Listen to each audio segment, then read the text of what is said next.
Welcome to our channel. Today we how to disable source maps and create React app for cleaner debugging. Complete guide step by step clearly.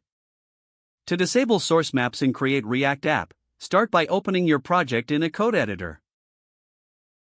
Locate the file named package.json in the root directory of your project. Inside package.json, look for the script that starts your development server. This script is typically labeled as start. You will need to add an environment variable to that script. Modify the start script to include generate_source_map equals false. Your script should now look something like this: start generate_source_map equals false React script start. Save your changes to the package.json file. Next, open your terminal or command prompt. Navigate to your project directory if you're not already there. Run the development server using the command npm start or yarn start. With source maps disabled, you should notice that your debugging experience is cleaner.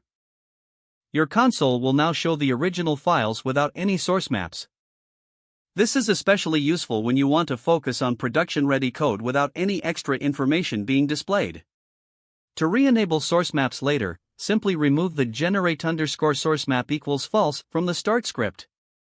Now you know how to disable source maps and create React app for a cleaner debugging experience. If the page does not load, refresh the browser or try again in a private or incognito window. Make sure you are using the correct email address, then retype it carefully to avoid small typos. If your password is not accepted, use the reset option and create a new strong password you can remember.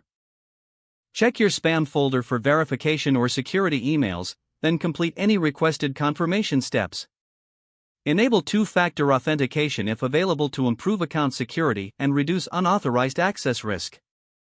After signing in, review your profile details so your contact information and settings are accurate and current.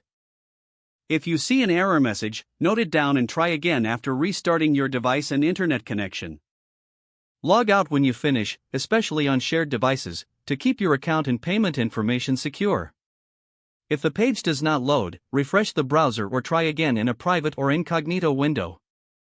Make sure you are using the correct email address, then retype it carefully to avoid small typos. If your password is not accepted, use the reset option and create a new strong password you can remember. Check your spam folder for verification or security emails, then complete any requested confirmation steps. Don't forget to like this video and subscribe to our channel for more step-by-step tech guides.